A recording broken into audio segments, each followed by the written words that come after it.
don't always get to choose in this life, win and lose in this life, but I'ma prove in this life, we can move in this life. Sonia Pétrin-Poulin, bienvenue au podcast. Merci. On sent bien? Oui. Oui? Oui, un peu nerveuse, mais contente. Première expérience, mais Oui. comme je dis dans mes podcasts, pour les gens qui c'est leur première expérience, j'essaie de vous mettre le plus à l'aise possible. Puis que, justement, on apprenne à se connaître, qu'on développe une certaine amitié, une relation par rapport à ça. Fait que je suis content que tu sois parmi nous aujourd'hui, fait le coup. Ben merci de me recevoir. Ça coche un truc de mon vision board de Ouais, l'année. ton vision board. Ouais. Exactement. puis comme je t'avais dit, ça va me faire plaisir aussi de te référer à certains podcasts créateurs de contenu qui seraient intéressés à t'avoir aussi, Super. parler marketing, stratégie, réseaux sociaux. Oui. Right? Super. Perfect. Fait que Sonia, première grosse question, comment tu te décrirais comme personne? Écoute, j'ai toujours de la misère à me décrire. On dirait que je suis toujours un mélange de traits noirs, de traits blancs, mais beaucoup de traits gris aussi. J'ai un peu de tout. Je suis quelqu'un de très multipotentiel. J'aime toucher à tout. Je me tente facilement. J'aime développer dans d'autres choses. Je suis gestionnaire de médias sociaux à mon compte depuis 1 an. Ça vient de faire 1 an. Puis là, je suis en train de tout rechanger ma structure d'entreprise. OK.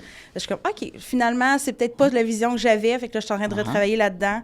J'habite la campagne, petite fille de campagne sur le cœur avec ma fille et mon chum. Petite vie tranquille. Ouais. Parle-moi de ton expérience jusqu'à justement ton lancement d'entreprise. Qu'est-ce que tu as passé par où? En fait, j'ai passé par beaucoup de choses. Moi, je suis la fille qui savait jamais trop quoi faire, qui se tannait facilement.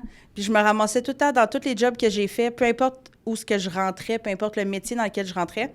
Je me ramassais toujours par être la fille qui gérait les coms, qui gérait le marketing, qu'on rajoutait à la liste de tâches. Ouais. Puis finalement, j'aimais ça. Puis là, j'en rajoutais, j'en demandais plus de rédaction, plus de création visuelle. Mais j'ai jamais été à l'école en soi. J'ai jamais été me chercher de bac à l'Oréo ou autre. Puis ensuite de ça, j'ai été me chercher vraiment d'autres certifications un petit peu à part, beaucoup de vidéos YouTube, de formations en à côté. Je suis quelqu'un de très autodidacte.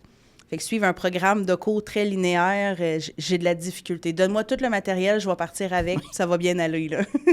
C'est vraiment là que ça m'a emmené, en fait. Quand j'ai eu ma fille, quand j'ai eu ma fille, on était dans la pandémie. Ouais. Fait que là, je suis comme, OK, ça, c'est pas comme que je pensais, là, ça marchera pas comme que je le voulais. Tu veux dire, qu'est-ce que tu veux dire? Avoir un enfant, Là, le travailler. retour au travail Ah ouais. et tout, puis j'avais pas de retour, je retournais pas dans le travail où ce que j'étais avant. Puis en ça aussi, je me suis séparée tout de suite après, quand ma fille, elle a eu 1 an. Puis je me disais, OK, je cadre pas dans le milieu du travail, je sais jamais quoi faire, je change de job à peu près à tous les 9 mois, 1 an, parce que je me tente dès que j'atteignais un plafond, puis que je pouvais pas aller plus haut dans... OK, je suis tannée. Fait que là, je changeais d'emploi. Puis en fait, après ça, j'étais dans un groupe de presse. J'aimais quand même ça, ce que je faisais, mais mon poste a été coupé. On sait que les médias l'ont eu dur là, dans les dernières années. Ouais. Donc, j'ai fait partie des coupures de poste. Puis là, je me disais, OK, je l'essaie. Je me lance. Parce que ça faisait longtemps que j'essayais vraiment d'aller en communication, en marketing. Puis vu que j'avais pas de bac, peu importe mon expérience, ça comptait jamais. On me prenait pas parce qu'on engageait tout le temps quelqu'un. On me disait tout le temps, écoute, j'aime ta vibe. On voit que tu as de l'expérience, mais on a engagé quelqu'un qui a un diplôme. Mais c'est fou que même dans notre domaine en marketing, on regarde encore le foutu bac. C'est-tu un des premiers domaines qu'on regarde le portfolio et non ton parcours académique? Là? Exactement. Puis je pense que un bac, c'est sur plusieurs années. Puis ça l'avance tellement vite. J'ose imaginer que le bac n'est pas d'actualité à la réalité. Là. Je te le confirme. Je fais mon bac en administration, puis il y a des cours de marketing. Puis, je veux dire, sur 10 chapitres, on a un chapitre sur les réseaux sociaux. Fait que c'est tellement d'actualité. Là. Tu sors de ça, puis t'es comme, on est ailleurs, puis on parle même pas encore de l'intelligence artificielle, je veux dire. Fait que tu peux pas te baser... Moi, je suis un employeur, fait que je regarde pas ça. Non, c'est ça. Du tout. Fait que, mais je pense que c'est une ancienne mentalité qui est projetée. Là. Beaucoup, parce qu'au début, je voulais aller peut-être plus dans l'événementiel. Puis c'est ça, là, si tu n'avais pas de bac en loisirs ou en toute autre tâche connexe pour aller s'intéresser. Écoute, j'ai l'expérience. Je sais comment délivrer le travail, puis j'ai les preuves que je sais comment délivrer le travail et j'ai pas le papier. Puis c'est pour ça qu'à ça, je dis, OK, je vais l'essayer, je vais me lancer à mon compte, je mets tout de côté, puis je me lance, puis j'ai pas de plan B. Ça va être mon seul plan A. Tu sais, là, ça fait 1 an et des poussières, puis on m'a jamais demandé si j'avais un papier. Là. Ben non. Il n'y a plus d'importance maintenant, le papier, puis ce qui compte, c'est les livrables, c'est les résultats que j'ai offerts. Là, on est dans ce que j'aime. Ton client, il regarde juste qu'est-ce que tu peux lui offrir, puis c'est les résultats par rapport à ça. Fait que tu as eu comme un petit écœur anti-aigu au niveau de l'emploi. Fait que tu te dis, hey, finger, puis je me pars à mon compte, right? Je me lance en affaires, puis Oui. je vais aller chercher mes propres clients. Exactement. Puis j'ai mes propres limites aussi. Tu sais, là, j'ai plus de limites que je dois demander à un patron. Est-ce que je peux développer cette offre-là? Est-ce qu'on pourrait faire telle chose? Fait que moi, je me sentais beaucoup limitée dans ma créativité. Maintenant, je peux faire ce que ça me tente. Bien, pas ce que ça me tente, mais pour moi, du moins, ce que ça me tente. C'est toi qui choisis. Là. Puis mes clients aussi, c'est ce qu'ils aiment. C'est que justement, j'arrive avec des idées qui sont super humaines. Je vais apporter quelque chose d'une façon différente. Comme j'avais un client pour le congé de Pâques, au lieu de juste écrire « on va être fermé à Pâques », ben, j'ai été demandé à tous les employés « c'est quoi ton but ce week-end? Qu'est-ce que tu fais en fin de semaine? » Puis là, ça, j'ai écrit « faites comme Pierre, Paul et Julie, profitez d'un brunch en famille, faites comme tel, allez faire ça. » Tu sais, ça a super bien fonctionné. Puis l'équipe aussi à l'interne était super contente. C'est comme, hey, c'est le fun. Ça nous fait participer sans qu'on soit réellement devant l'écran non plus, mais ça nous met comme l'humain quand même, ces médias sociaux. Ouais.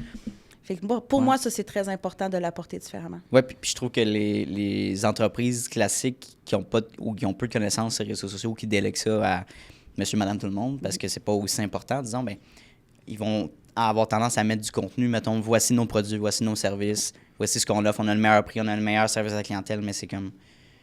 Tu viens pas bâtir une réputation, tu viens pas bâtir une communauté tant que ça. T'sais. Exactement. Si tout le monde fait ça, c'est pas une valeur ajoutée. Moi, si je tombe sur ton post puis tu as un rabais en ce moment, là, je m'en fous. Là, à part le prix, c'est quoi les autres incitatifs pour que je vienne acheter tes produits, acheter tes services? Mettez-vous de l'avant. Oui. Puis casse-toi pas la tête. Mets l'humain derrière l'entreprise, devant ces réseaux sociaux. Mais on dirait qu'il y a encore un problème là-dessus, ou peut-être une mauvaise compréhension. Qu'est-ce que tu en penses? Il y a une grosse mauvaise compréhension. Je pense que les gens... Ben, c'est parce qu'ils voient aussi un petit peu trop tout ce qui est les trends sur Internet. Souvent, c'est comme dit, ouais, mais moi, ça m'intéresse pas de danser devant la caméra. Ben, il n'y a pas de problème. C'est pas le style de contenu que je vais refléter non plus, tu sais. À moins que vraiment, ça va bien avec ton entreprise, puis que vous voulez qu'on aille là-dedans, on va aller là-dedans. Mais sinon, c'est pas obligé. Il y a plein d'autres façons. Tu sais, j'en ai des employés que je vais filmer, exemple, sont à l'aise qu'on les voit, mais pas qu'ils parlent. OK. Fait que je vais faire des contenus où on prend plein de micro-moments, mettons, qu'on les voit en train de travailler, puis je vais faire une voix off par-dessus qui accompagne avec la vidéo, mais eux se sentent à l'aise, mais en même temps, la personne qui regarde ça, il voit quand même que la fille des soumissions, comment est-ce qu'elle travaille, OK, t'as son ordi, OK, il y a vraiment quelqu'un qui travaille que aux soumissions dans l'entreprise, mais sans qu'elle, elle se soit sentie non plus mal à l'aise devant l'écran. Fait qu'elle elle est bien, puis l'entreprise aussi, ça la met de l'avant par différentes façons, parce que chaque employé est à l'aise, peu importe sa façon. Fait que pour chaque employé, je le mets de l'avant de la façon que lui est bien. Puis dans ce temps-là, bon, au moins, ça fait une belle cohésion aussi, ça fait une belle culture d'entreprise là, à l'intérieur de ça. Est-ce que tu vois un challenge chez les employés de vouloir se mettre sur les réseaux de l'entreprise?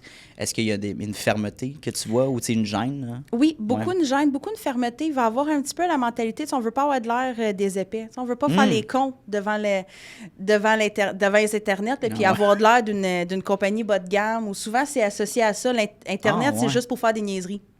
Je suis comme, non, il y a d'autres façons là, d'aller chercher des gens, d'éduquer. Il y a d'autres manières de le faire. Fait que souvent, moi, c'est ce que je me fais le plus dire. Ouais, fou ça. Oui, vraiment. On veut pas avoir de l'air des cons. Je suis comme, non, c'est pas tu mon veux but. avoir l'air des... Ben, pas... Je comprends, là, mais tu sais, pour vrai, arrêtez de vous prendre trop au sérieux. Oui. Si tu vas aller chercher une jeune clientèle, puis tu sais, je veux dire, la nouvelle génération, c'est ça.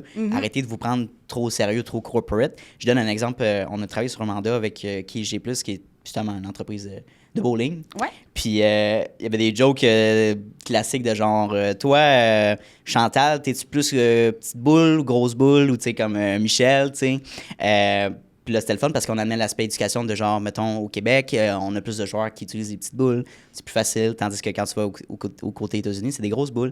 Fait que, on parle des boules de bowling, là. Oh. Fait que, mais tu sais, amener ça comique, puis d'amener un petit aspect éducation, puis c'est comme, je cherchais une place pour aller faire du bowling, mais allez là, ça a l'air le fun. Oui, exactement. Tu donnes envie d'y aller parce que t'es humain. Ben, c'est ça. Tu te prends pas pour un autre, t'es pas plus haut qu'un autre, t'es terre à terre. Fait que, les gens aiment ça, mais souvent, c'est ça. La ligne est mince, des fois, entre tomber dans le trop ridicule, puis juste avoir la bonne dose. Puis souvent, les gens ont vu quelques vidéos qui ont tombé trop dans le ridicule. Ou, c'est correct, mettons, pour cette entreprise-là de tomber dans ce degré-là. Mais 100%. Peut-être pas pour toi. Puis toi, on va le réadapter aussi à ta façon. Là. Puis j'aimerais avoir ton opinion là-dessus, mais je pense que les entreprises ou n'importe qui veut commencer à créer du contenu, qui commence à aller chercher de l'attraction, ils vont avoir peut-être peur aussi du jugement ou des commentaires qu'ils peuvent recevoir, des commentaires de haine ou de dire ce que tu fais, c'est pas bon. Quand c'est des critiques, mettons, qui sont pas constructives, du vrai hate, justement, c'est un frein à ne pas créer. Oui, mais en même temps, j'ai pour mon dire, on va apprendre à l'intérieur de ça, on va se baser, Ouais. on va se construire aussi à l'intérieur de ça. Tu sais, tu vas avoir des mauvais reviews Google, ben prends-les C'est ça. comme une critique constructive. Puis est-ce que tu peux apprendre de ça ou vraiment ça vaut, ça vaut ce que ça vaut, là? Il y a des commentaires qui valent absolument rien, Ouais, c'est puis ça. laisse-les passer. C'est lui qui a de l'air plus épais que toi en ce moment, là. Fait que, tu sais, il faut vraiment s'éduquer un peu les gens à apprendre. Tu sais, ce qui est dit sur Internet, là, c'est pas ce qui va faire une différence chez vous à la maison ce soir, là. Ouais. Puis si c'est quelque chose que tu peux apprendre de, ben parfait, prends-le, apprends-le. Tu sais, j'avais un client à un moment donné qui me disait, ouais, mais je veux pas que mes employés se fassent mettre de l'avant comme de façon négative parce qu'ils ont de OK. l'air pas à l'aise. Je dis, ben, il faut pas prendre ces employés-là s'ils sont pas à l'aise. S'ils veulent pas être devant la caméra, Forcez pas, là. parce que c'était des contenus qu'ils avaient fait comme avant OK. que j'arrive, Ouais. je vois, mais on les prendra pas. Mais non. Tu sais, si eux veulent pas, si eux sont pas à l'aise, on les obligera pas à être de l'avant. Mais là. non. Sinon, c'est sûr que autant l'employé que la personne qui regarde est malaisée, puis ça paraît mal pour votre entreprise, parce que vous êtes comme, hey, on veut des likes, fait que vas-y, on vous pousse à être obligé d'être Ouais. ces vidéos. Mais je suis comme, tu sais, il faut être à l'écoute, ceux qui veulent, ceux qui veulent pas, puis comment l'apporter aussi. Ouais. Puis finalement, on l'a retravaillé, puis après ça, on n'a plus jamais eu de commentaires comme ça qui a passé. Là. Right. Puis je suis curieux, disons que tu as une entreprise qui t'approche qui disait qu'on aimerait justement impliquer nos employés. Mais on a misère justement à les motiver à faire ça. Est-ce qu'il y a une manière de les inciter ou de les faire comme ben oui, tu sais, je veux être davantage tatoué, avoir le logo d'entreprise sur le chest, puis de faire ces vidéos-là, puis de me représenter de cette manière-là. Tu sais, y a-t-il une manière d'inciter, de motiver les troupes? Par l'exemple. OK. Si tu as un employé que ça y tente, Ouais. à longue que lui va être impliqué, qui va vouloir être devant les caméras, les autres, ben je pourrais peut-être l'essayer. Ou tu sais, même leur demander, avez-vous des idées? Tu sais, leur demander, ouais, c'est OK. quoi vos idées de contenu? Puis des fois, il y en a qui vont être super à l'aise de donner plein d'idées, sont super créatifs. Il y en a d'autres que non, mais là, ben, tu sais, je vois tel collègue qui participe, elle aime ça. Ben moi aussi, j'aurais peut-être une idée. Fait que ça fait comme un peu un effet de mouvement. Puis là, les employés vont embarquer au fur et à mesure. Mais quand tu as une équipe qui est fermée à l'idée, t'espères qu'il y en a au moins un. Puis sinon, en tant que patron, ben sois l'exemple. Toi, pars le bal. Puis après ça, ben ça va donner envie à ton équipe, petit peu par petit peu, un employé à la fois, de s'intégrer à sa façon. Puis après ça, on peut se ramasser avec 3, 4, 5, 6 personnes qui veulent vraiment s'impliquer. J'aime vraiment ta réponse, puis je suis curieux à savoir, au niveau de ta clientèle, ça ressemble à quoi là, présentement? C'est quel genre de personnes que tu approches, quel genre d'entreprise que tu approches? Ben, en ce moment, c'est très, très varié. Quand je me suis lancée en entreprise, moi, je prenais de tout. Je me disais, tu sais, je me nicherai pas parce qu'il me faut des clients. Il faut que je commence avec quelque chose, Oui. 100%. Fait que j'ai vraiment pris de tout. OK. Là, en ce moment, je suis en train de vraiment un peu plus me restructurer. J'avais pris beaucoup de municipalités dans des projets communautaires, plein de choses variées. Là, vraiment, j'arrive à la fin de mes contrats municipaux, donc je ne renouvellerai pas. Tu sais, je ne renouvellerai pas des nouvelles municipalités dans ces contrats-là. J'aimais ça, mais j'aime vraiment mieux tout ce qui est création de contenu. Oui. J'ai des super belles entreprises aussi que je m'occupe du contenu. Je crois pas que je veux aller de l'avant à en trouver d'autres parce qu'en ce moment, je suis un peu en train de changer tout mon modèle d'affaires. OK. Puis je veux vraiment... Parce que quand je me suis lancée, moi, ma vision, c'était d'aider les petites entreprises, OK. d'aider les régions. Puis finalement, ben, les régions n'ont pas la capacité financière de s'engager un gestionnaire de médias sociaux ou de prendre à contrat quelqu'un pour gérer leur contenu. OK. Ils doivent le faire eux-mêmes. Mais ils n'ont pas les connaissances pour le faire. Fait que je veux vraiment bâtir un service de formation, un service de coaching en one-on-one qui va aller avec les gens ruraux, avec tous les entrepreneurs, travailleurs autonomes, ceux qui ont des pignons sur rue, autant même des courtiers hypothécaires qui veulent aller vers vendre en région. Bon, on a toute une réalité qui est différente. Puis on n'a pas vraiment de formation qui est basée pour ces gens-là. Ouais. Bien, comment tu attires ton monde en période Ouais. haute? Comment tu attires ton monde en période basse? Comment tu attires tes résidents? Mais comment aussi tu fais venir du touriste à l'intérieur? Fait que c'est tout vraiment des visions qu'il faut aller le chercher différemment. On s'adresse à 2 types de personnes aussi parce qu'il y en a un que tu vas le voir au hockey de tes enfants en fin de semaine. Fait qu'il faut vraiment aller chercher les gens différemment. Puis là, je veux plus m'enligner là-dessus. Plus offrir de l'accompagnement, du coaching, puis aussi de la formation pour eux. Garder mes contrats que j'ai actuellement parce que j'aime quand même vraiment ça. Ben oui, clairement. Mais c'est que je me suis aperçue qu'à un moment donné, j'aurais un frein. Je pourrais pas avoir 400 clients. À un moment donné, je vais manquer de temps. Tu as un J'ai pas maximum envie. humain, puis tu veux t'engager aussi, garantir cette équipe-là? Ben, c'est ça. Pour le moment, j'ai pas envie parce que je veux garder vraiment ma liberté de temps. C'est ce que je mise le plus, c'est d'avoir une liberté. Puis j'ai pas envie de me lancer une grosse agence. Yep. On peut être, je pense, entrepreneur puis rester quand même petit puis d'être bien à l'intérieur de ça. 100%. Mais si je suis comme, mais j'ai 6 clients, je vais être comme, ouais. J'en prendrais bien plus, tu sais, parce que j'aime le feeling du nouveau client, Ben oui, du nouveau mandat. Puis il y a tellement de belles entreprises. Moi, je veux toutes les connaître. Je veux travailler avec tout le monde. Ouais. Fait que c'est pour ça qu'à ça, je suis comme, non, je veux remiser pour retourner vraiment à ma mission de base, qui était d'aider les très petites entreprises, les travailleurs autonomes qui n'ont pas les ressources pour grandir comme ils voudraient. Ben c'est ça, tu prends un entrepreneur, un solopreneur ou une municipalité qui n'a pas les moyens financiers d'engager une agence marketing, puis je pourrais prêcher pour ma paroisse puis dire que c'est nécessaire d'avoir des experts, mais honnêtement, c'est tellement... Tu n'as plus de barrière à l'entrée, je veux dire, tu peux expliquer comment, mettons, utiliser ton iPhone ou, si tu as une caméra, tant mieux, là, mais d'avoir un petit éclairage, puis de scripter un petit peu tes vidéos et tout ça, mais rendu là, tu peux le faire toi-même. Tu n'es pas obligé d'avoir quelqu'un qui a l'équipement à 10 000 $. Là, pour vrai, c'est pas... Le rendu reste le même, ces réseaux sociaux. Tout est en 1080p. Si on regarde vraiment au niveau des paramètres, là, pas obligé de filmer en 8K. Là. Non, c'est ça, exactement. Puis il faut juste connaître la base. On peut faire des erreurs tellement basiques, mais qui peuvent avoir une grosse répercussion. C'est bon, ça. C'est aussi simple que de juste, mettons, tu publies un reel. Ben, tu dois attendre un certain délai avant de le republier dans ta story, par exemple. Parce que si tu la republies dans ta story, ben là, tu viens de restreindre ton audience à tes gens abonnés. Mais ce qu'on veut avec des Reels, c'est d'aller chercher des non-abonnés. Ben oui. Fait que t'es mieux d'attendre un délai de 24, 48, 72 heures avant de la republier dans ta story. Sinon, tu vas restreindre ta quantité de gens qui vont les voir. Mais c'est un détail super simple, mais qui peut t'apporter, quand même, te couper beaucoup d'une clientèle extérieure pour agrandir ton réseau. Fait que, tu sais, c'est tous des petits trucs comme ça qu'on ne sait pas au daily base, puis qu'on fait, puis qu'on se scrape, veut pas, sans le savoir. Puis moi, c'est ça, je veux vous outiller. Tu sais, de toute façon, même si je te dirais pas comment le faire, tu vas le faire toute seule parce que tu n'as pas les finances pour le faire. Exact. Tu sais, te dire, prends-toi un 2, 3, 4 000 de plus par mois pour engager quelqu'un. Je comprends le besoin. Tu sais, les entreprises que j'approchais me disaient toutes, je comprends que j'en ai besoin. Je voudrais. Mais même si je le voudrais, je ne peux pas. C'est financièrement impossible dans ma situation actuelle. Non, exact. Je suis comme, mais tu vas devoir le faire quand même. Donc après ça, j'aime mieux trouver les outils pour que tu sois capable de le faire, que ce soit quelque chose que tu vas repartir au moins avec tes outils pour le faire toi-même. Non, ça ne sera peut-être pas d'une qualité professionnelle comme si tu auras une agence, mais au moins, tu vas être capable de te réussir puis d'éviter certains faux pas de base aussi. Oui, puis surtout que, tu sais, je pense que c'est malsain de déléguer à 110, même si tu as le budget, mettons, puis tu dis, hey, je connais rien là-dedans, moi, m'a payé quelqu'un, tu sais. Mais oui, mais attends, sais-tu vraiment c'est quoi les coûts reliés à ça, l'implication? Il peut t'en passer des vite. Là. Fait que je trouve que c'est essentiel quand tu te lances, d'apprendre, mettons, les rudiments d'enregistrer du contenu, poster du contenu, faire le montage. Je te dis pas d'être un expert, mais de comprendre l'implication en temps que ça prend. Puis après, d'être capable de dire, OK, je peux sélectionner la bonne personne pour mon entreprise selon mes besoins. Puis après, peut-être sélectionner justement la gamme de prix par rapport à ça, mais oui, c'est avant de déléguer, essayez-le vous-même, là, puis vous allez comprendre un peu c'est quoi l'implication. Oui, exactement. Dernièrement, j'ai quelques contrats justement avec des organismes ou qui ont des gens à l'intérieur qui sont super bons pour faire du contenu. Ben oui. Engagez-moi pas pour faire le contenu. Vous avez des gens qui sont bons pour le faire, ils font des super belles pièces de contenu, mais vous avez besoin d'aide pour la structure. Ben, on va créer une stratégie, on va créer une structure. Je vais accompagner ton employé à l'intérieur de ça, mais honnêtement, tu n'as pas la capacité financière de payer pour un grand service quand tu as un employé à l'interne qui rêve d'ajouter ça à sa liste de tâches. Fait que tu solidifies un employé qui va vouloir rester dans ton organisme, puis en même temps, ben, tu vas améliorer ta visibilité de partout. Là.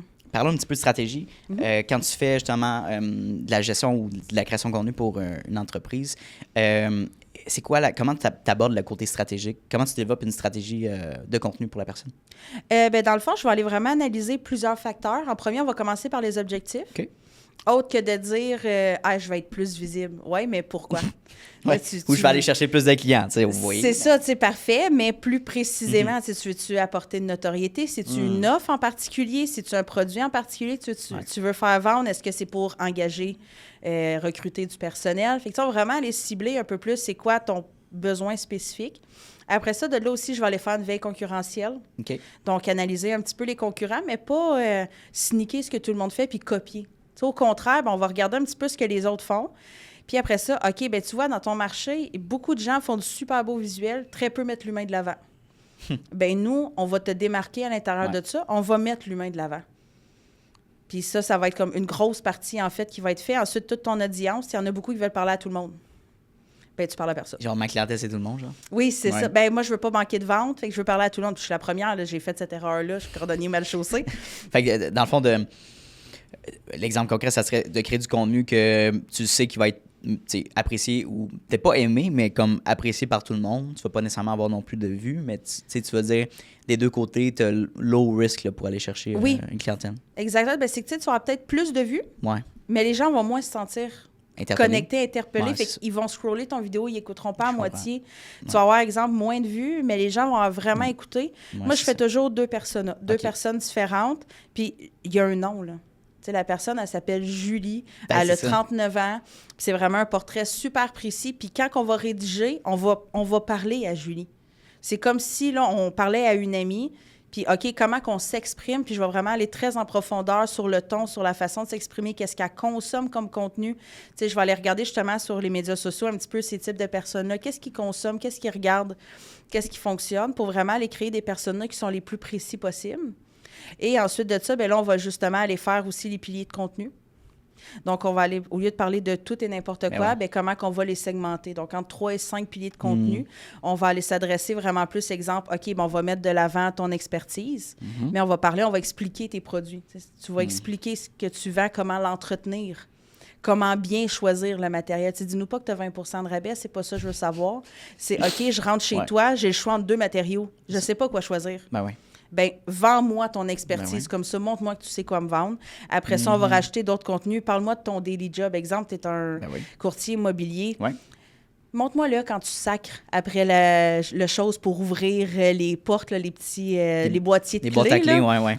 Je suis comme, montre-moi là ça. C'est Tu sais, bon, ça va ça. juste te rendre humain. Ben Ou oui. montre-nous c'est quoi les quartiers coup de cœur.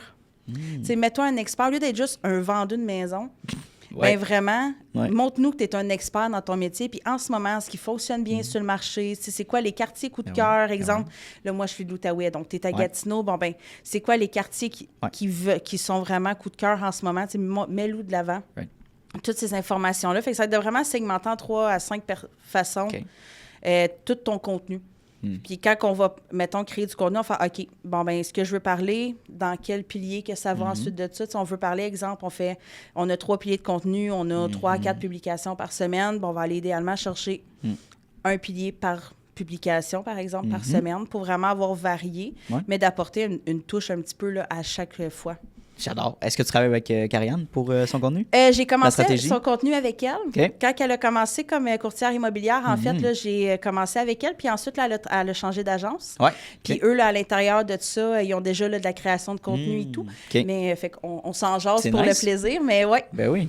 D'ailleurs, je pense que, tu sais, je veux dire, si on prend l'exemple du courtier immobilier, c'est tellement un bon exemple parce que c'est un domaine qui est très compétitif. Puis tu disais, moi, comment je me différencie? oui. Je veux dire, ça reste des maisons, ça reste la brique. Parfait, tu as vendu une maison, good job. What's Comment next? qu'on là? l'apporte, là. Est-ce que, tu sais, ou tu as fait un staging, tu as montré peut-être l'environnement. Tu sais, on voit souvent ça, des vidéos justement promotionnelles, que là, tu t'expliques la maison, c'est le fun. Mais il y a souvent l'image qui est portée quand tu es courtier immobilier, tu sais, de dire, je veux pas abîmer mon image, je veux pas abîmer ma réputation. Fait qu'il faut que ça soit trop léché, faut que ça soit parfait, tu sais. Au contraire. On veut voir que tu es humain. La personne qui va l'acheter avec toi, là, elle est pas... Ben, puis tu sais, ça dépend de la clientèle que tu vises aussi. Tu vas t'adapter au marché que Oui. tu aimerais Non, exact. avoir le plus à voir. Ouais. Mais généralement, on veut avoir une personne que c'est pas grave si elle s'enfarge dans son mot ou que justement de la difficulté à ouvrir le oui. boîtier ou Ben qu'il oui. y a une porte qui ouvre mal dans une Qui est pas maison puis parfaite, c'était dans pas le fond, prévu. là. C'est ça. Tu es humain comme n'importe qui va te contacter aussi. Parce que c'est quand même intimidant. On va aller acheter une maison, on va avec un courtier. Souvent, on le connaît pas. Tu sais, là, moi, ça tombe, c'est ma meilleure amie, ma courtière immobilière. Je suis Ça, à c'est l'aise cool. avec elle quand on visite une maison. Mais sinon, tu connais pas la personne. Fait que c'est quand même difficile de C'est très créer froid, une là. relation. Oui, Très exactement. froid. Fait que vraiment, si la personne... On les magasine sur Internet majoritairement, là, Oui. autre que juste une photo sur le bord du chemin. Ou, tu sais, une référence, mais même Oui. une référence, c'est comme, ben, moi, je me suis fait référer que tu étais une bonne courtière. Fait que, mais à part de ça peut être un petit peu gênant puis au début. Là, Oui, right? puis même, tu as une référence, ça va être quoi ton premier réflexe? Tu vas aller ouvrir les médias sociaux, tu vas aller voir si Oui. elle est Ben sur oui, tu vas vraiment Internet. aller voir ça. Fait que Ben là, ouais. OK, elle est fun, elle est funny, elle est naturelle. Fait que déjà, à travers l'écran, tu sens que, OK, Il y a un fit ou pas. il y a un fit, ça va bien aller. Puis il y en a d'autres que tu vas regarder. Non, je le sais que ça ne fonctionnera pas, puis cette personne-là va fonctionner avec d'autres types C'est de ça. clients. Moi, ça ne vient pas me chercher. Fait que c'est vraiment important de mettre l'humain de l'avant, surtout dans des métiers comme ça, où tu as beaucoup de gens qui font le même métier. je pense que c'est là que c'est encore plus important de vraiment mettre sa petite touche à soi en avant. Ouais. Tantôt, tu as mentionné de publier 3, 4, 5 fois par semaine. On dirait qu'il y a 2 opinions dans les gens qui sont dans le marketing, création de contenu. De publier moins avec de la qualité versus publier beaucoup pour la quantité, dans le fond. T'es dans quel camp par rapport à ça? Moins pour la qualité. OK. Si tu veux aller te chercher, tu sais, je sais qu'en ce moment, il y a beaucoup de vagues de je publie un contenu par jour pendant que. Tu sais, si tu veux faire augmenter pas ta clientèle, mais ton audience d'un coup, je pense que c'est quand même une super bonne technique, mais Ben oui. à un moment donné, tu vas t'essouffler. Et tu pourras Normalement, là, tu vas arriver à un bout où ta vie va changer un petit peu, ta liste de tâches, ou même toi, tu ne sais plus quoi dire. Tu es arrivé à un bout où tu es essoufflé. Ben là, ta clientèle, à un moment donné, ça va avoir un effet sur elle. Tandis que si tu publies moins, mais que tu es toujours constant, ben la constance, c'est la clé dans n'importe quoi. Là. C'est clairement la chose que j'ai le plus de misère. La constance dans ma vie, c'était mon mot fort en 2025. Je dois améliorer ma constance. Puis surtout, mais c'est ce qui t'apporte des résultats. Ben personnellement, en tout cas, moi, c'est comme ça que je le vois. Je suis d'accord. Puis je pense que c'est surtout de dire, si tu dis, moi, ça fait X nombre de temps que tu postes le mardi, jeudi, puis samedi, ben continue comme ça. Dans le sens, les gens s'attendent à avoir un post un samedi, ben bâtis cette réputation-là, puis c'est important. Exact.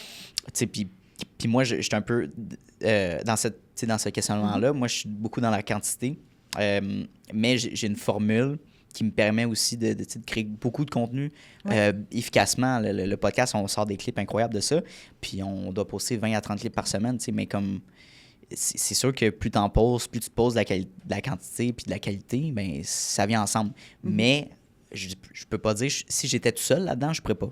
Non, c'est ça. Je pourrais pas. Je pourrais peut-être faire 3 ou 4 posts max par semaine. Puis même là, ça va être difficile de faire les entrevues tout au complet. On a une équipe en arrière de ça. Puis je m'inspire beaucoup de Gary Vee, d'Alex Hormozy, des grands créateurs. Mais eux aussi ont une équipe de genre 20 personnes. Oui, là. c'est ça. Sinon, c'est très lourd pour une personne seule. Là. C'est beaucoup de temps. Puis c'est du contenu. On s'entend, c'est un revenu qui est passif. Là. Tu publies, tu n'as pas de promesse que ça va te rapporter de l'argent. Mais non, 100%. C'est du temps 100% gratuit à comparer de travailler vraiment sur un mandat client qui est quelque chose qui t'a payé. Fait que c'est beaucoup de temps pour une non-garantie de résultats. Il faut que tu sois capable de te le permettre là, dans ton temps. Là. Puis après ça, il y a ta santé mentale aussi. Là. Oui, on n'en parle pas, mais si tu vas avoir une vie... C'est ça, exactement, là, oui. On dirait que quand on est dans une situation économique un petit peu weird en ce moment, peut-être qu'une petite baisse au côté du marché, mais on dirait que dans des situations économiques de même, les entreprises ont tendance à couper dans le marketing en premier. Est-ce que c'est la pire erreur à faire pour une entreprise? Moi, je pense que oui. Parce que c'est ce qui te met de l'avant.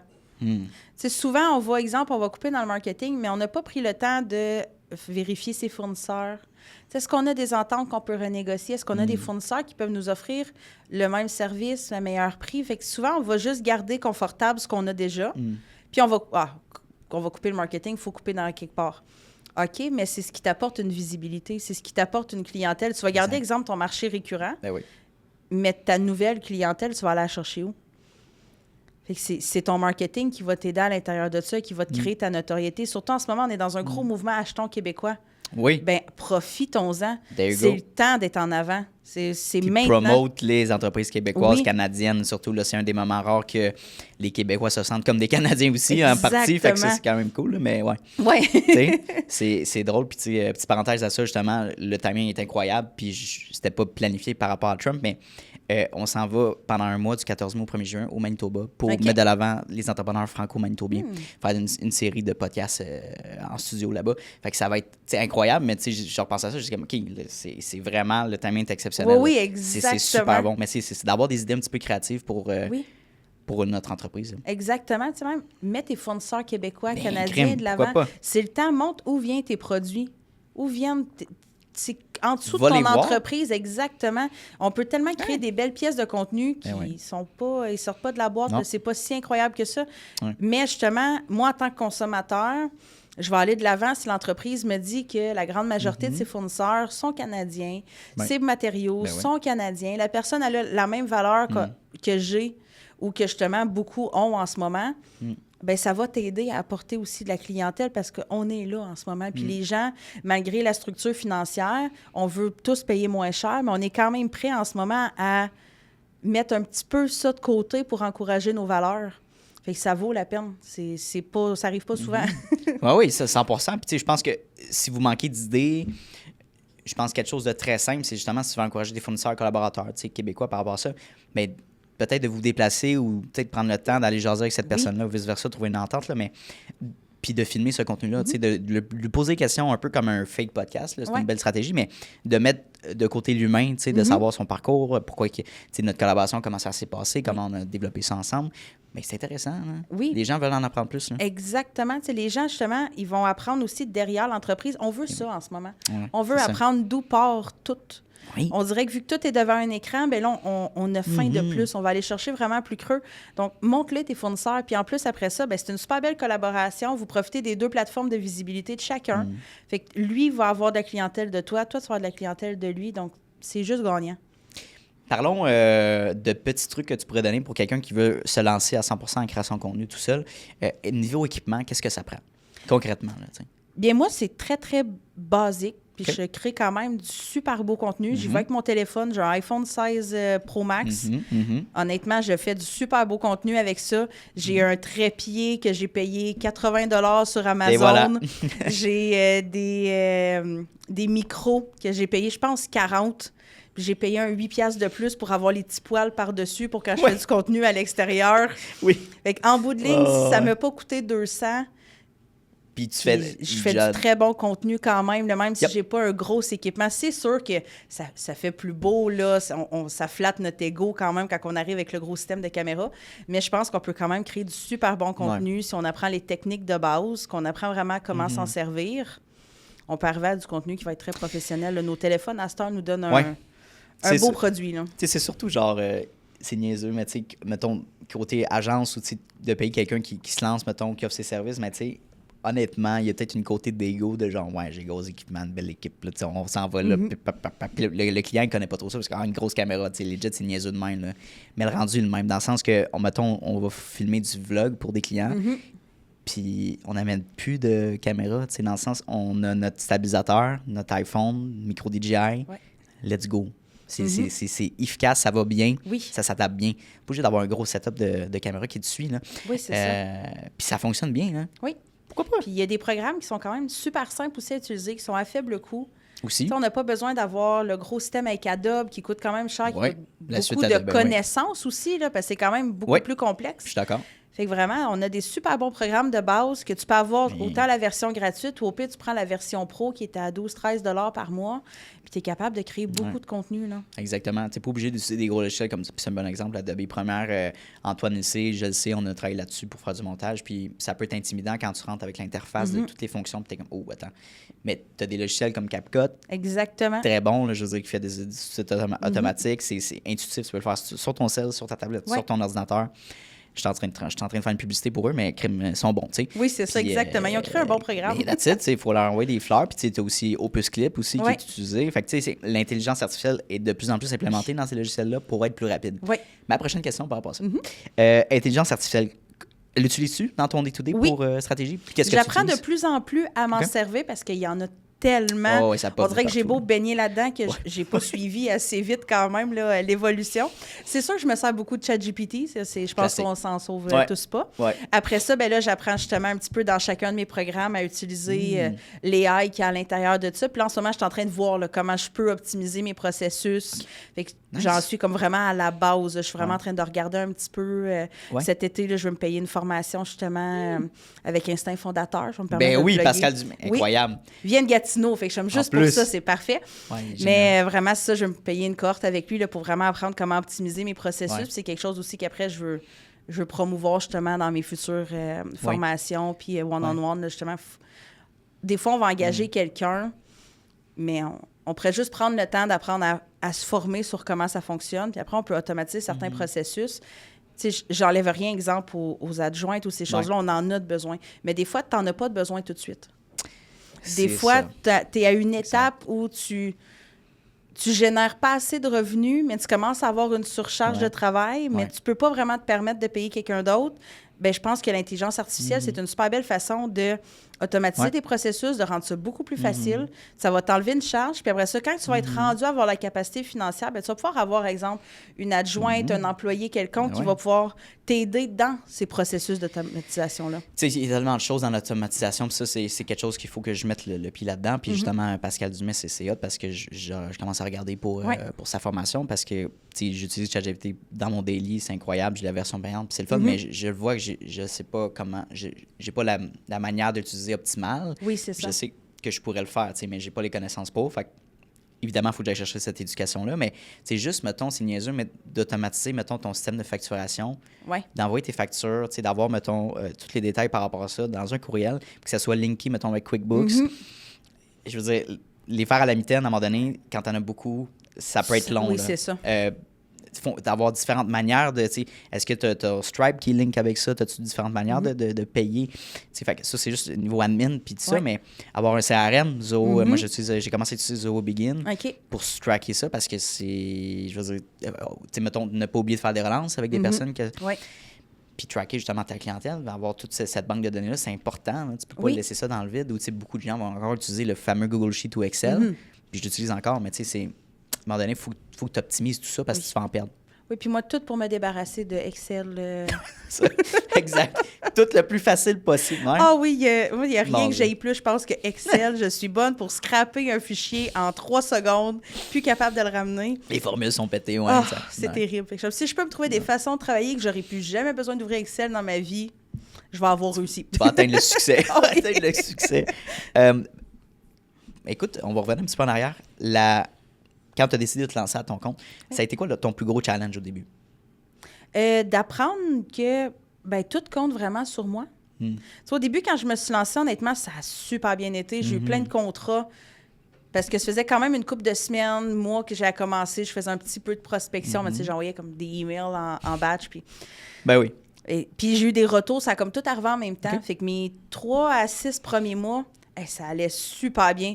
Mais j'ai comme pas pensé qu'il fallait aussi, pendant que ça roule bien, penser à quand ça va être moins. Fait que quand ces contrats-là arrivaient à la fin, là, j'ai sous-estimé. Ça avait été tellement facile, moi, me booker des contrats avant ça. Mais quand je suis arrivée à la fin de ceux-là, ça n'a pas été aussi facile que je l'avais cru. Là. J'avais vraiment pris ça trop relax, finalement. Fait que c'est de vraiment... Tu n'auras pas un chèque de paye, même si tu t'es assis un petit peu pendant une semaine. Fait que vraiment, c'est d'apprendre que tout est responsable de toi, tout part de toi, puis de comment... t'organiser à l'intérieur de ça aussi, comment bien te gérer, pas passer 18 heures à travailler sur ton site web puis des visuels parce que toi, t'aimes ça, faire ça, mais concrètement, t'aurais de la prospection à faire aussi, mais tu veux pas la faire parce que t'aimes pas ça. Exact. Fait que c'est vraiment toute la structure, l'organisation que t'es seul pour te gérer seul. Oui, puis c'est de l'apprentissage, puis c'est de la confiance en soi, puis si on tombe justement dans le sujet de la prospection, de la vente, comment tu abordes ça pour ta business? Ça, j'ai trouvé ça très difficile parce que je ne suis pas bonne là-dedans. J'aime pas ça quand on me vend un truc qui est trop comme, tu sais, vendeur de tapis. Vendeur de tapis, de salade, on s'en va. Je suis pas bien là-dedans. J'aime déjà pas ça. Puis j'avais suivi une formation quand j'ai commencé. Je me disais, c'est ma faiblesse, fait que je vais me former à l'intérieur de ça. Okay. Puis finalement, j'aime pas ça. J'aimais pas l'approche qu'on m'apportait. J'étais comme... Moi, d'arriver, puis mettons, OK, moi, ça va être tel prix, faire affaire avec moi. D'avoir un script, là, puis, parce que... Oui, c'est ça, d'avoir comme un script super précis, puis après ça, c'est tel prix, fait que Visa, Mastercard... Ah oui, puis ça c'est vrai, là, ils disent vraiment ça, l'information. Oui, puis ça me tuait, je comme un chokehold, c'est comme je me sens pas bien, je peux pas faire ça. Puis tu sais, ça m'est arrivé d'acheter justement des produits, des formations, des n'importe quoi, que 24, 48 heures après, je regrettais. Je ne veux pas être ce regret-là pour un de mes clients. J'aime mieux signer moins de clients, mais que ces clients-là, ils vont... OK, ils savent qu'ils ont fait un bon choix, sont satisfaits. Je veux pas que ces clients-là aient le doute de moi. Fait que vraiment, j'ai changé mon approche. Je close moins. C'est sûr que j'ai pas une approche... je close pas autant qu'un top vendeur, puis c'est correct. Moi, ça me va comme ça. Je respecte mes valeurs, puis ceux qui signent avec moi...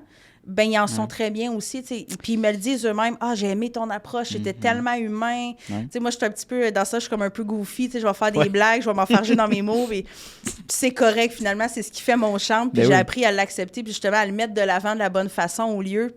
Puis les gens qui signent avec moi signent parce que justement, je m'en vais pas là avec veston, cravate, mais aller vendre mon produit. Puis bonjour, me voici, je m'en viens de vendre ma salade, puis je pars avec un chèque, mais que je reparte. Tu as besoin d'y réfléchir, pas de trouble. Prends le temps d'y réfléchir. Je veux que quand tu me reviennes, tu vas être certain.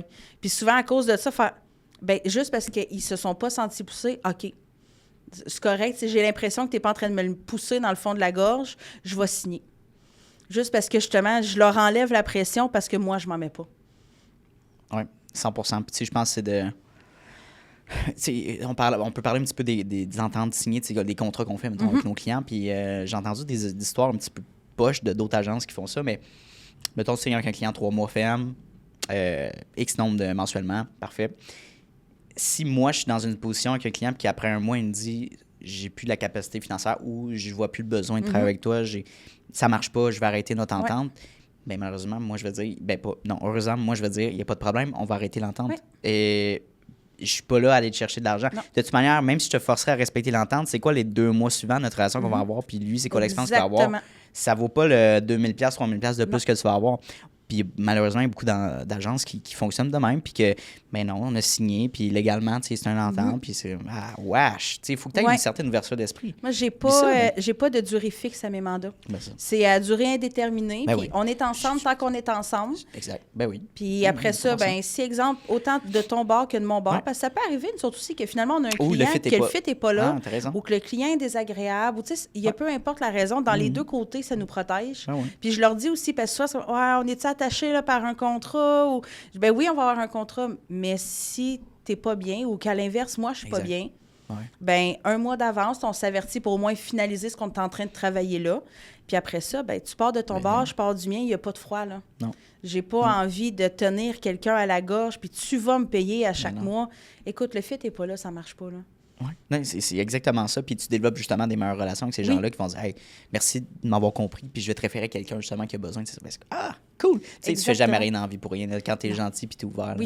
Oui. J'ose me dire en tout cas que ça paye. J'ai un mandat qui a finalisé il y a une couple de mois, puis c'est pas parce que la personne, ça n'a pas bien fonctionné, simplement, elle a eu des coupures à faire, puis justement, là, j'ai appris un peu de ce que tu faisais. Je vais me gérer moi-même à en faire, mais ça pourra, je peux plus payer. Puis, il n'y a pas de problème. On a fini ce mois-là. Puis, encore aujourd'hui, on se voit, on se croise, on se dit « Salut, ça va? » Puis, elle va me référer aussi à d'autres gens si eux, ils ont besoin.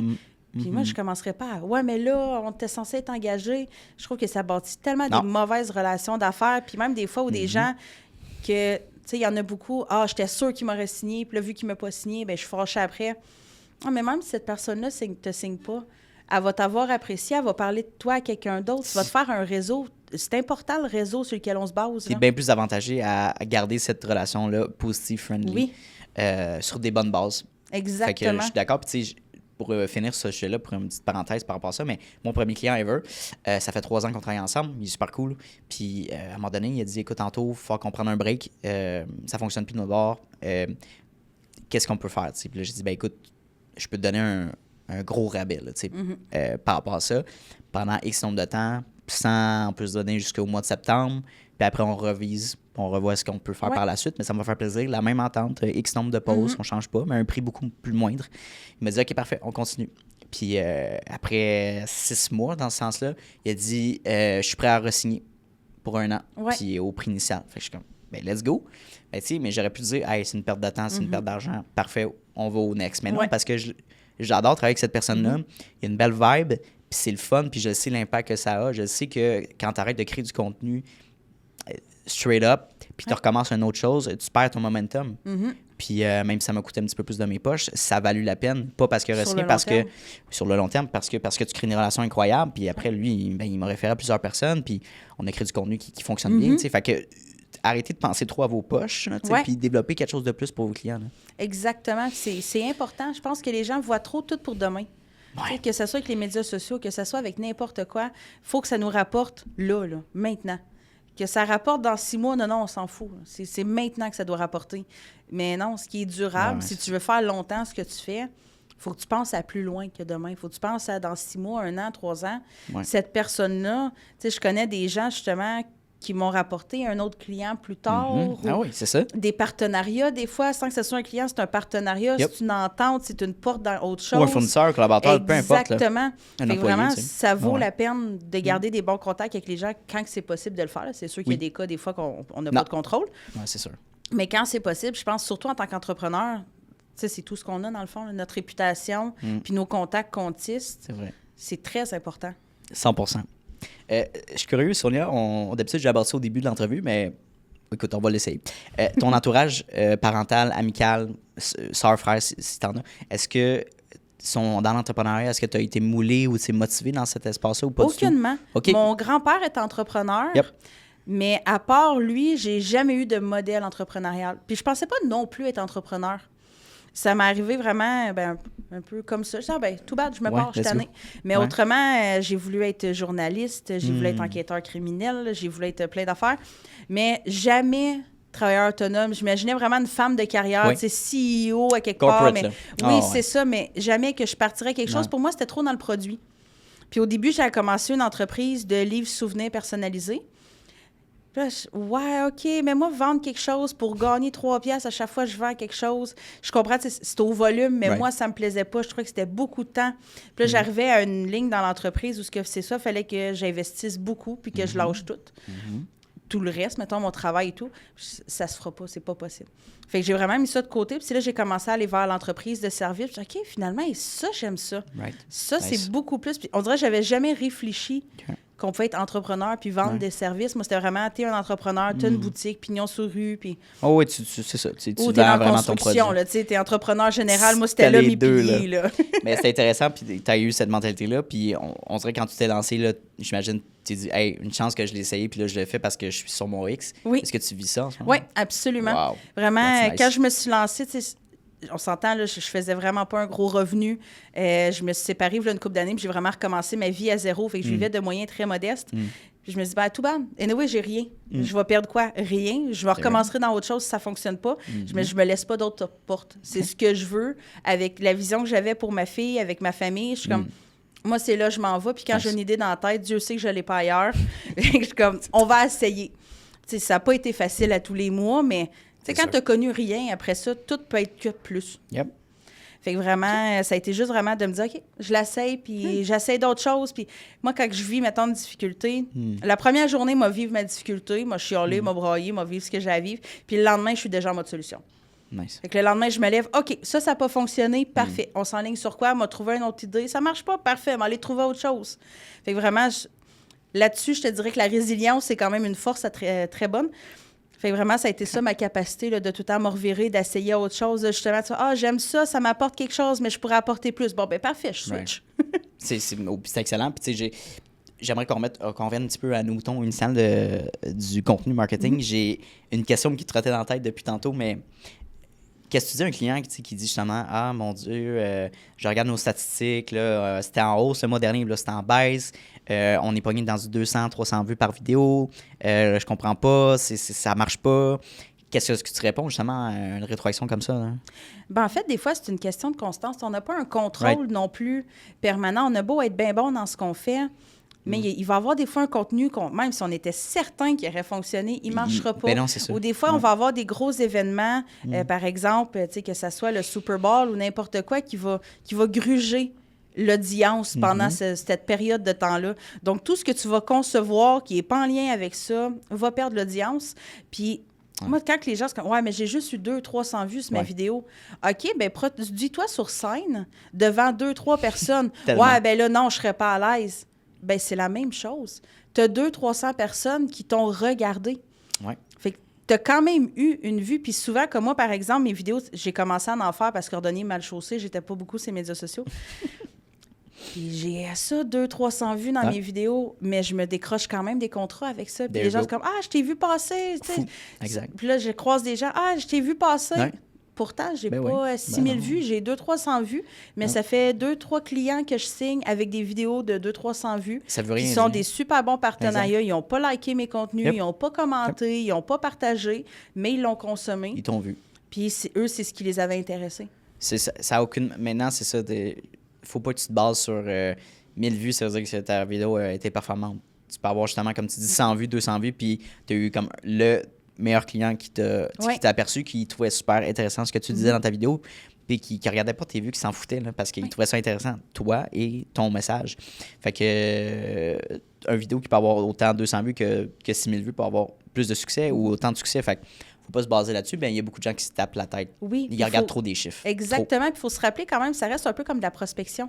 C'est Oh, une prospection oui, à faire. Si tu vas cogner à des portes pour apporter des flyers, Exact. tu vas apporter combien de flyers à combien de portes pour te rapporter un seul client? Ouais, c'est ça. Ben, c'est la même chose sur Ouais. les médias sociaux. Tu dois en avoir des vues Yep. pour pas nécessairement que ce soit tous des clients qui vont te revenir. Puis c'est correct. On n'a pas besoin d'être tous famous avec Non. 1,2 million. Si toi, c'est ce que tu veux aller, si tu veux être influenceur, si tu veux Ouais. te lancer avec des partenariats, OK.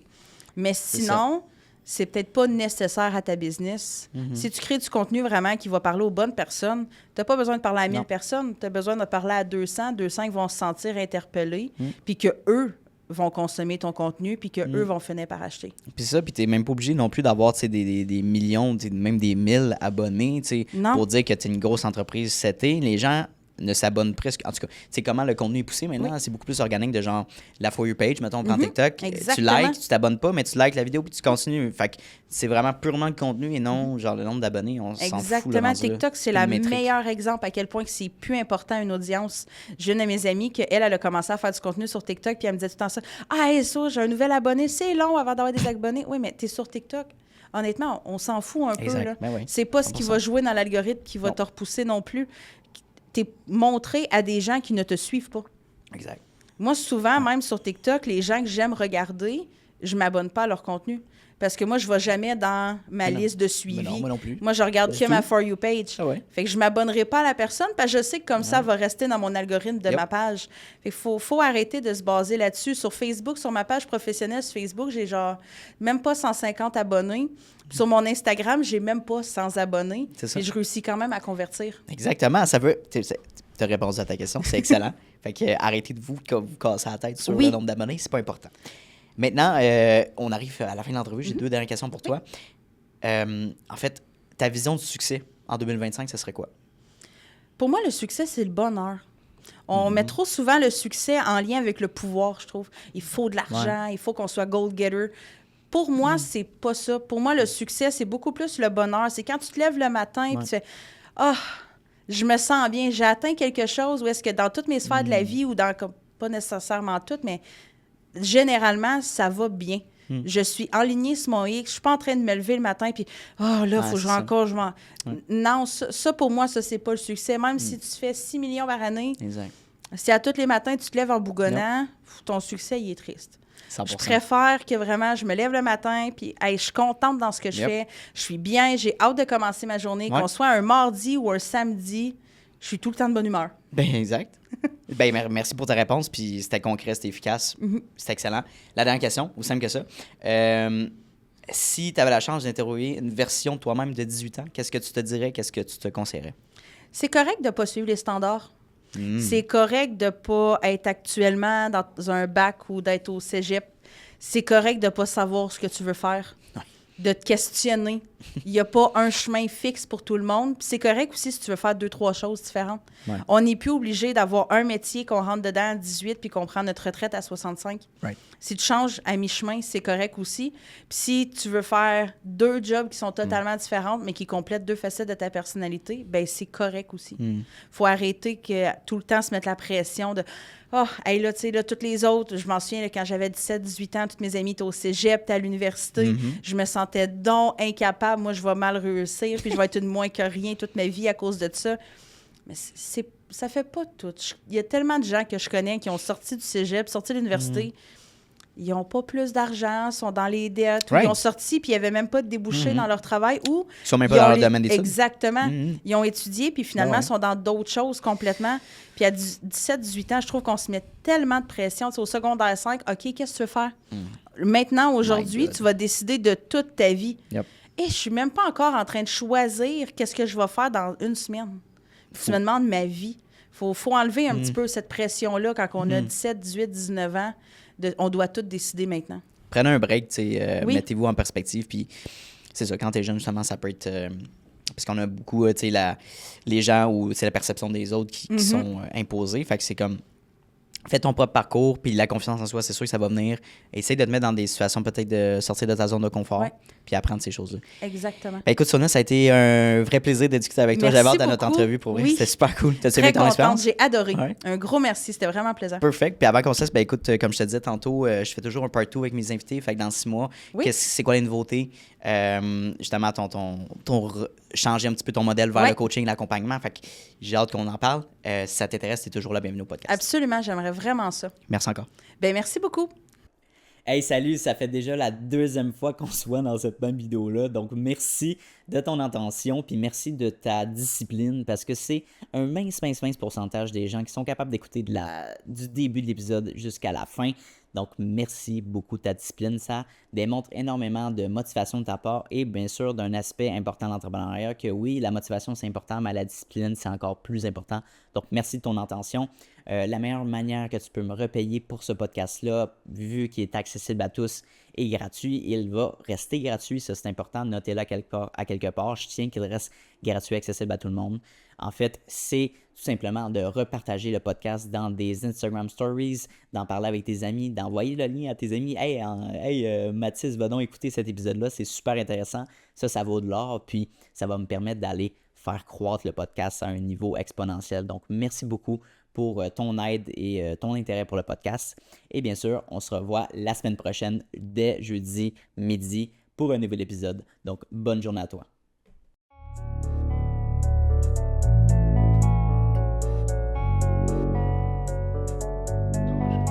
You don't always get to choose in this life, win and lose in this life. But I'ma prove in this life we can move.